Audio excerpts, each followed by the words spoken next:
Quem que vocês acham que se destacou mais no debate, o craque do jogo? Eu elegi no primeiro o Bruno Engler e no segundo o Gabriel.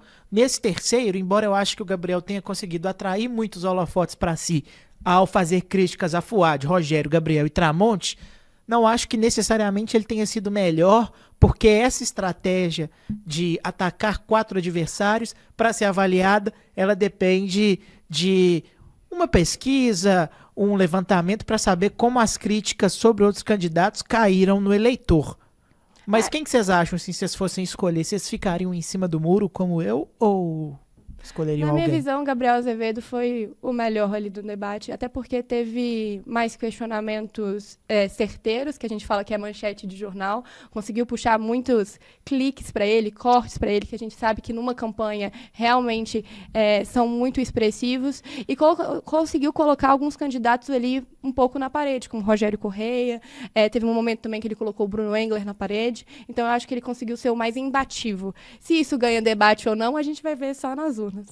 Eu acho que, assim, quando a gente fala que um candidato ganhou o debate ou não, é importante colocar que, assim, ganhar o debate é mais ou menos cumprir o que o candidato foi lá para fazer. E eu acho que o Gabriel conseguiu cumprir a estratégia dele, de criticar os outros, né, de botar uma marca ali aos outros. Eu acho que vai até além da crítica. O Gabriel, ele precisa se colocar como técnico. E ele se coloca como técnico o tempo inteiro.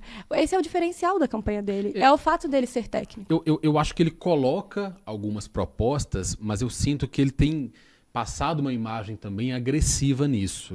Eu não sei se dá certo ele sair com a imagem de técnico. Eu acho que a questão ali do Gabriel também tem um pouco da estratégia do Pablo Marçal ali, de aparecer, acho que sim. de querer ser... exatamente. A oratória corte dele nas é a redes que mais sociais. se compara do Pablo. Ele mudou muito o comportamento. Eu senti isso do primeiro debate da Band para esse, por exemplo, e do da Rede Minas. No primeiro debate da Band eu senti ele mais, apesar de sempre ter essa certa desenvoltura, de conseguir ter facilidade para criticar, né? Ele é um, né? Sim. Mas eu acho que ele aprimorou muito isso estrategicamente, lógico, por conta da equipe com certeza uma definição da equipe de marketing, de comunicação dele. Mas eu senti que ele ontem foi muito para cima, assim, e até chamaram ele de metralhadora giratória, que eu acho até apropriado, assim, de forma mais livre colocar, porque ele saiu criticando todos os candidatos, né? Não teve ninguém que saiu imune a ele. Talvez a Duda não tenha sofrido tanto nas mãos dele, mas ele chamou o Mauro Tramonte de deputado incompetente e fantasma. Ele chamou o Bruno Engler de puxa-saco do Bolsonaro e burro, porque foi o que o Gabriel disse. Ele disse que o Bruno baba e não passaria no colégio militar. Não passaria nem na prova do colégio militar. E chamou o Rogério Correia também de puxa-saco e defensor de bandido. Então, assim, foi uma distribuição ali de coisas agressivas, eu acho. Assim, acho que faz parte da eleição, faz parte da campanha, do debate, mas... Eu acho que ele perde essa pecha de técnico ao fazer isso. Embora ele tenha muito conteúdo, ele consiga apresentar propostas. Eu acho que ele tenta mesclar. Eu discordo um pouquinho dele ser essencialmente técnico. Ele é uma mistura. Eu acho que ele é um pouco Calil, assim, no estilo de se comunicar. Até tem porquê, né? Ele foi um dos que criaram essa figura, tem né? Tem porquê ser um pouquinho parecido. Mas você falou da classificação de metralhadora giratória dada pelo Rogério ao Gabriel. Eu estava conversando com auxiliares do Gabriel ontem após o debate, porque eu fiquei muito curioso para saber como havia sido a preparação para poder desenhar uma estratégia que consiste em criticar 4 rivais de espectros políticos tão distintos. Aí, uma das pessoas responsáveis por ajudar o Gabriel nesse trabalho definiu o estilo dele como freestyle. Acho que é uma palavra que condiz bem, né? Foi livre, assim, vamos para cima e ver o que dá, né? A ideia, basicamente, é tentar buscar votos que não estão consolidados nos candidatos, pessoas que apontaram já um candidato, mas que não necessariamente vão com ele até o final, e, claro, indecisos, brancos e nulos. E na busca por esses candidatos que já apontaram algum nome, mas não estão... Na busca pelos eleitores, desculpa, que já apontaram o nome de um candidato, mas não estão fixos nele, não estão firmes, eu acho que notadamente se destaca Mauro Tramonte, que já tem um eleitorado que vem do Recall por sua atuação na televisão. Eu acho que Gabriel mira, sim, um pouco dessas pessoas que estão com Tramonte, mas que podem não seguir com ele até o final. Esse comportamento do Gabriel durante o debate incomodou o Tramonte, que lamentou que o debate não focou tanto nas propostas. Ele falou que foi muito embativo, que acabou ficando muito em brigas, e ele chegou a citar isso durante aquele pós-entrevista na TV Alterosa. Inclusive ficou muito legal as entrevistas, né, a participação do Ricardo Carlini. Um abraço para você, viu, Carlini? Nesse pós, acho que ficou interessante, ficou dinâmico, né? As pessoas conseguiram ali, extrair né? um pouquinho a mais das propostas, das ideias de cada um. Eu acho ontem, se vocês repararam, a Duda Salabert, ela não foi tão confrontada, não teve tanto, assim, acho que ninguém citou que ela venceu e tudo, mas eu achei o melhor debate dela até aqui. Acho que ela conseguiu conversar. Me parece que houve certa dobradinha com o Tramonte em muitos momentos, um criticando com o outro. Eu apurei também sobre essas dobradinhas com o Tramonte e foi usual, assim, foi na hora, não foi nada previamente definido, não. Eu acredito na minha fonte. A Duda, ela teve um momento ali de destaque que foi quando ela falou do prefeito Fuad. Ela prometeu prender o Fuad caso ela seja eleita prefeita de Belo Horizonte. Eu entendo que é um jogo de palavras, né? Uma coisa retórica para falar, dar manchete, como você mesmo disse. Mas a Duda é deputada federal, né? Ela está num cargo público eletivo. Se ela tem elementos que eventualmente provem que o prefeito Fuad cometeu alguma ilicitude, ela tem de apresentá-los como deputada e não necessariamente apenas se for eleita prefeita. Mas em conversa ali nos bastidores, pelo que eu entendi, essa foi uma estratégia para poder também ser mais combativa, poder aumentar o número nas pesquisas, aparecer mais, enfim, ter mais destaque ali no debate. É algo que você não pode cumprir, então, né?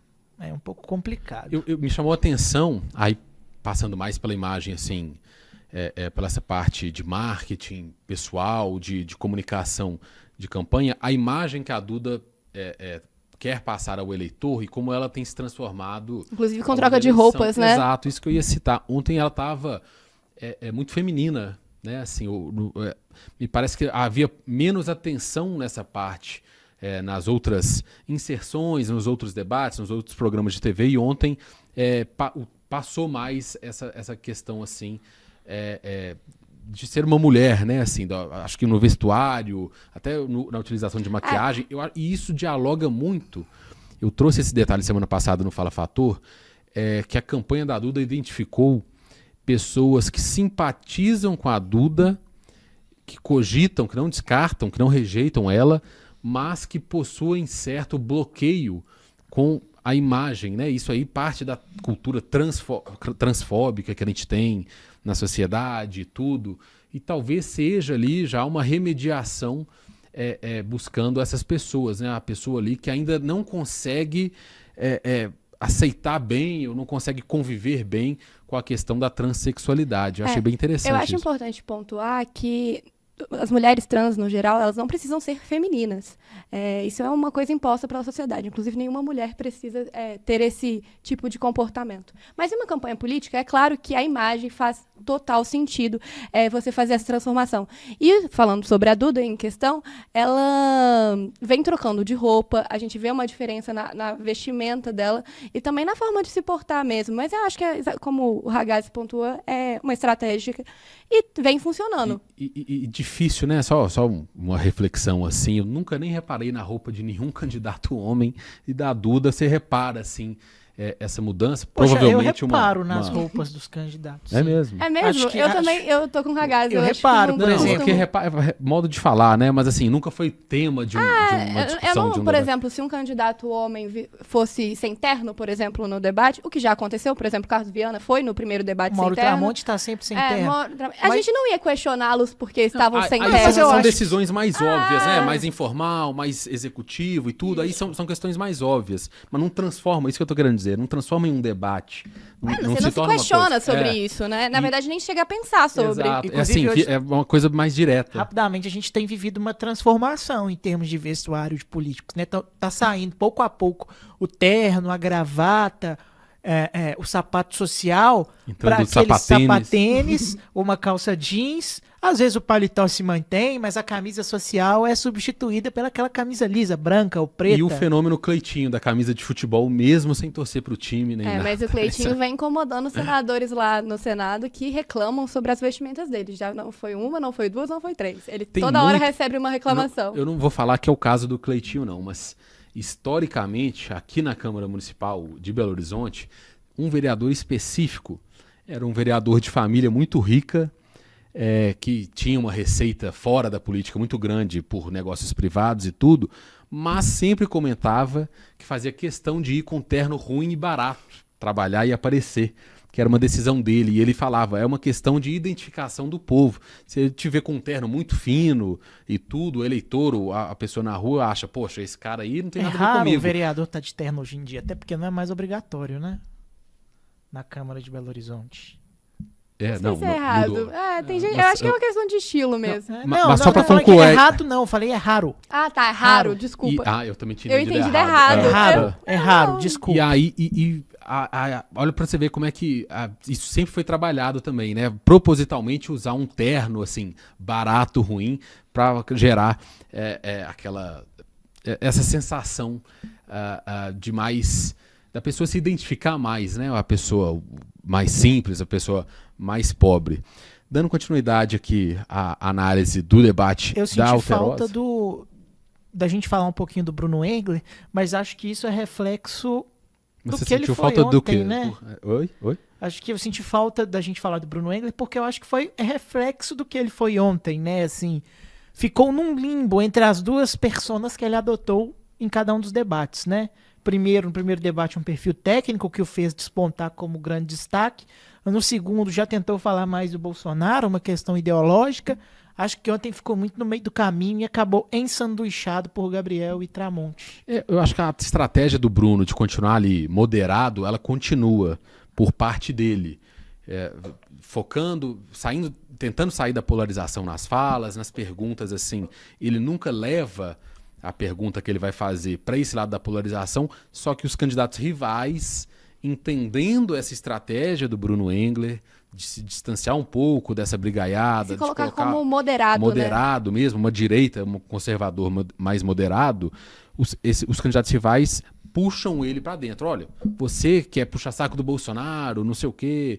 O Rogério, que é interessante para ele essa polarização, e o Gabriel fazem muito isso. Sim. De levar o Bruno Engler para esse campo de novo bolsonarista e tentá-lo rotular. É interessante ver esse tipo de estratégia, né? Mas eu senti que o Bruno ontem mais uma vez saiu bem, não achei que... Eu acho que tem dois Bruno Englers na campanha. A gente tem um Bruno Engler que é moderado, que fala muito sobre as questões dos projetos e foca mais na questão política da Prefeitura de Belo Horizonte, que inclusive cita que vai, caso vença a prefeitura, governar para todos, vai fazer política para todos, distanciando daquele Bruno Engler que a gente via na Assembleia Legislativa de Minas Gerais, que é muito combativo, que faz discursos conservadores. E tem o Bruno Engler padrinhado de Bolsonaro, que é o Bruno que a gente vê, por exemplo, nos comícios focados para as pessoas que são apoiadoras do ex-presidente. É o Bruno que a gente enxerga ao lado do Nicolas Ferreira, é o Bruno que carrega esses padrinhos de grande nome e adota esses discursos mais conservadores. Então, nessa campanha, eu consigo enxergar certinho dois Bruno Englers.